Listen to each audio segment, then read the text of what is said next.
estamos aquí co noso profesor de filosofía xa. Vamos preguntarlle unhas preguntas sobre... Espera. Sí, vamos facerlle unhas preguntas sobre o obxectivo 14 das ODS. Estás familiarizado con este obxectivo? Bueno, moito non. Explícame un pouco aí. É o obxectivo que se encarga, por así decirlo, do cuidado da vida mariña e do entorno mariño. Ti que xa tes unha idade, eres unha persoa maior... Espera. A ver, vou empezar a empezar. No, pero di... No, podemos cortar. Ti que eres un adulto. Claro. Isto é non pasando. Bueno, unha idade temos todos. Claro. Pode ser unha idade máis anos ou menos anos. Ti que xa eres un adulto, viviches un dos maiores desastres que houve na costa galega, que foi o Prestige. Sí. Acordaste dele? Sí, ademais fun cos alumnos do Monte Castelo cando houbera unha manifestación por toda a costa, xusto naqueles días. Bueno, vimos como estaban as pedras, as praias, todas cheas de chapapote. E con un olor espantoso, claro. Que opinas deste desastre? Bueno, son desastres evitables. Neste caso, máis evitable do que ocorreu, porque foi un barco que se sabía que tiña unha avería, unha vía de auga. Estiveron co barco dando voltas varios días frente á costa, ata que o barco non resistiu máis e rompeu. Ese barco puidose traer para un porto refugio con uns custos ecolóxicos moito máis baixos, porque, aínda que vertera algo, iba a verter moitísimo menos. E despois xa se controlaba. Foron cuestións políticas, bueno, en parte pola ineficacia dos políticos que había naquele momento, o resultado foi un desastre.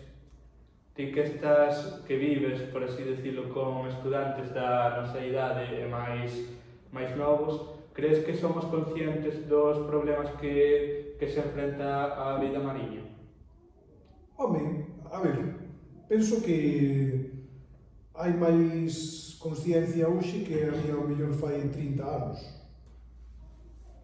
Pero é unha idade na que tamén hai outras cousas nas que pensar. É lógico que un rapaz de 16 ou 17 anos non teña como prioridade pensar no cuidado do ecosistema.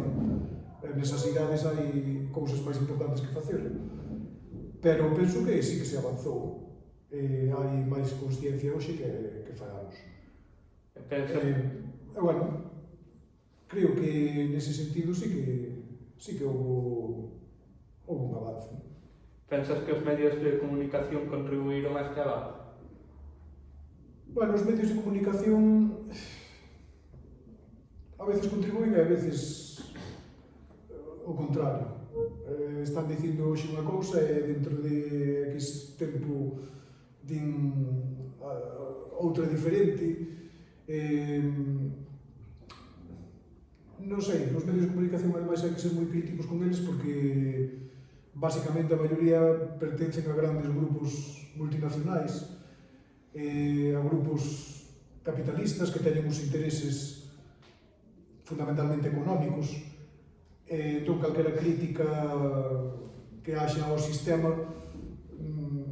non lle é moi favorable.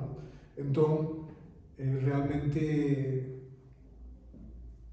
non creo que contribuya moito a que mellore isto.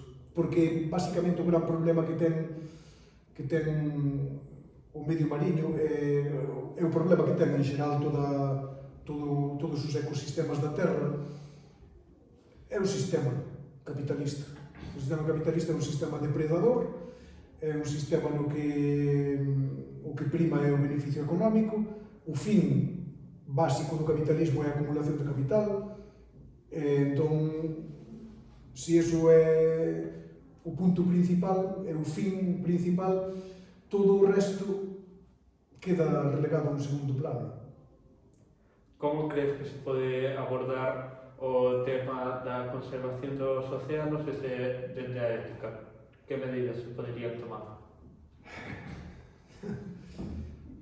A ver, o primeiro que temos que pensar é que formamos parte dun ecosistema moito máis grande que é a Terra no seu conxunto.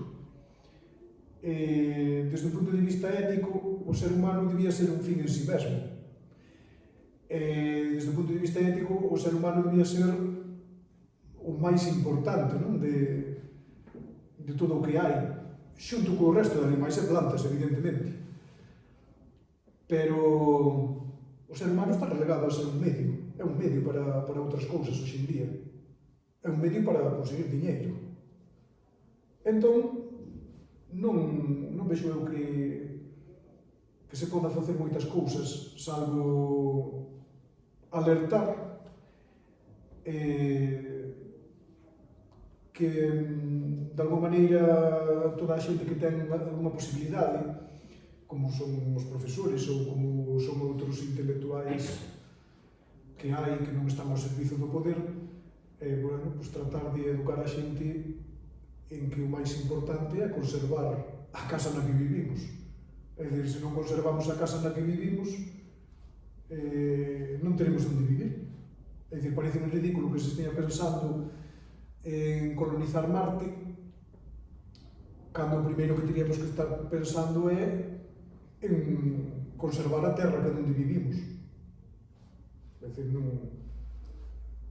É a ética, é precisamente reflexionar sobre estas cousas.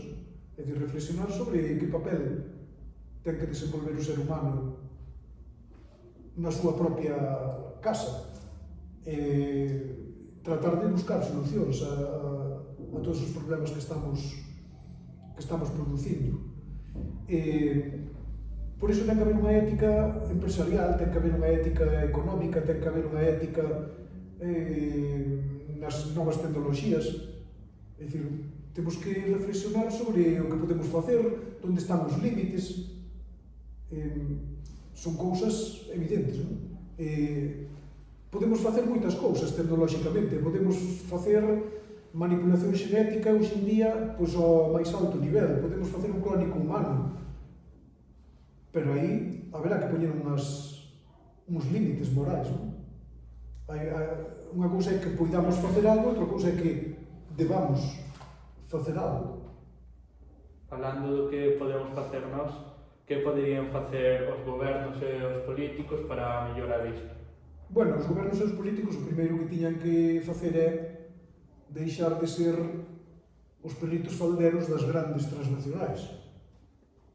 Vai ser difícil que ocurra, non? Porque realmente vemos como as famosas portas xiratorias que lles chaman, non? É dicir, como favorecen a determinadas empresas porque no futuro eles ou algún familiar deles vai ocupar un posto de relevancia ben pagado nesas empresas. Entón é difícil que a política cambie. Que non podemos cambiar somos os cidadáns. Votando outras cousas e sendo conscientes de que do que votamos e sendo reivindicativos. É dicir, un dos grandes problemas que hai no Estado español, en xeral en todos os países do sur de Europa, non? No norte sí que hai moita máis consciencia deso. Pero un dos grandes problemas é que a sociedade é moi pouco crítica. Entón, con unha sociedade pouco crítica, con unha sociedade pouco informada, a democracia funciona mal. Funciona mal porque realmente fan o que queren, porque saben que teñen enfrente unha masa social mansa que non é capaz de poñerse en pé contra ese tipo de cousas, non? Nos países do norte de Europa a sociedade está moito máis viva e por iso hai menos corrupción, está o que é política moito máis controlada pola cidadanía. Ti que és unha persoa que lle gusta moito pescar, supoño que saberás o que é a sobrepesca. Sei o que é sobrepesca e ten pouco que ver a sobrepesca co que poida pescar un pescador deportivo. que tamén ten o seu impacto, evidentemente, non? Pero, bueno, a sobrepesca é unha pesca industrial na que se pescan millóns de toneladas de peixe ao ano, a veces con moi poucos controles. Hai outro problema que cando pescas unha cousa matas outras especies diferentes, que é o que lle chaman os descartes. Eso hai que regulalo, pero regulalo de verdade.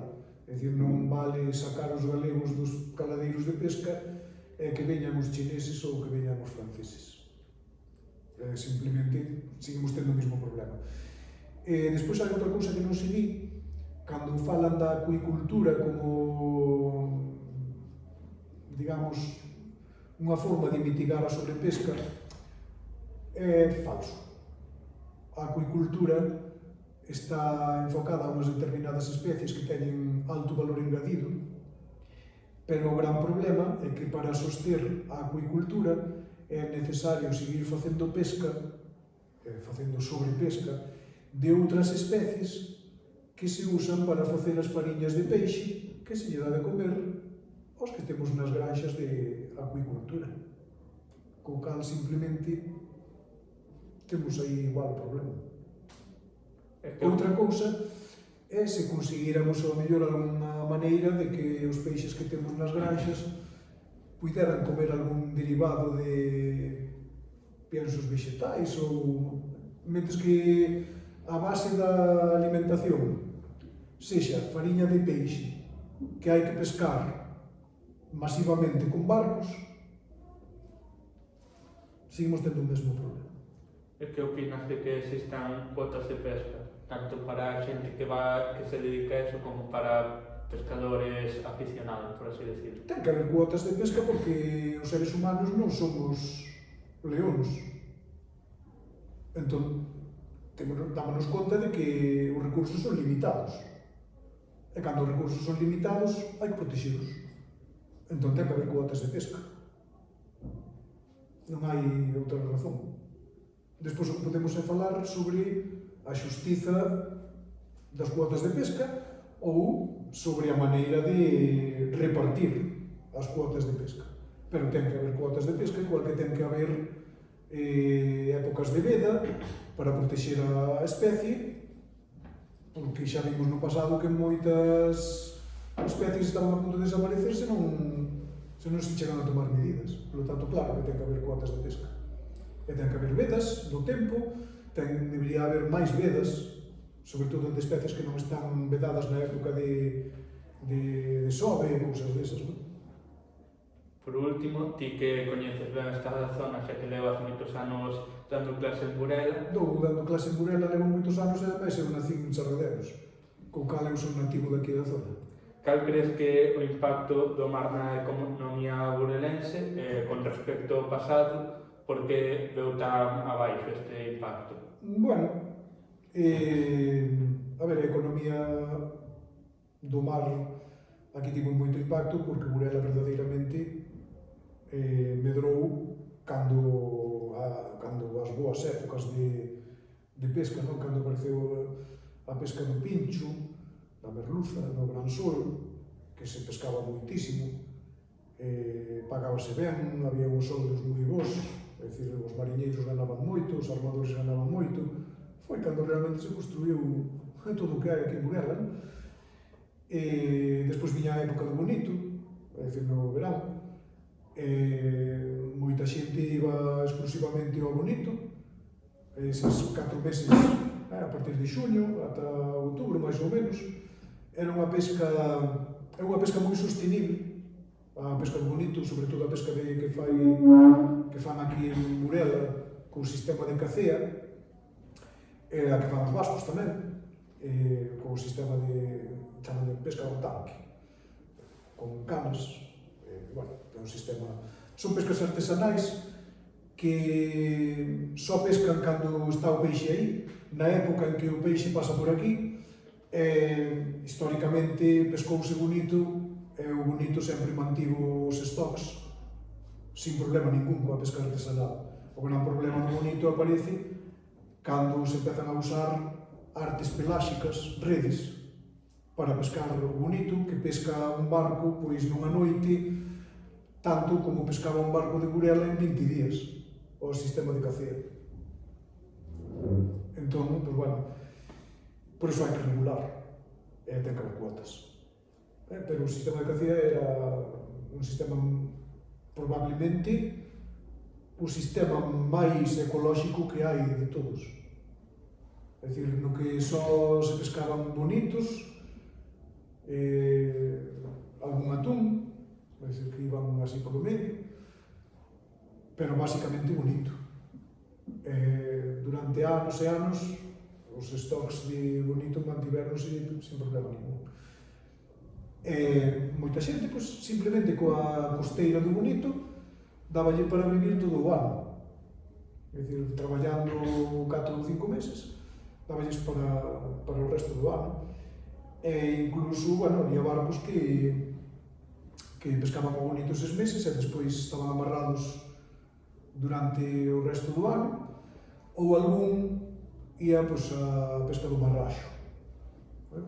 Había algúns que combinaban bonito e despois iban a pesca do marraxo. Bueno, además era unha pesca que daba moito beneficio porque realmente os custos da pesca do bonito son moi baixos. É dicir, simplemente era o combustible, a carnada artificial, moi barata de facer. Antiguamente empezáronse a facer con follas de maíz. Facíanse unha especie de peixes artificiais, non? Con follas de maíz e con uns laciños de cores e tal. Depois xa empezou a vir algo sintético, como uns pulpiños aí de cores, así de goma, de silicona ou plástico, bueno. Pero, bueno, basicamente é moi barato.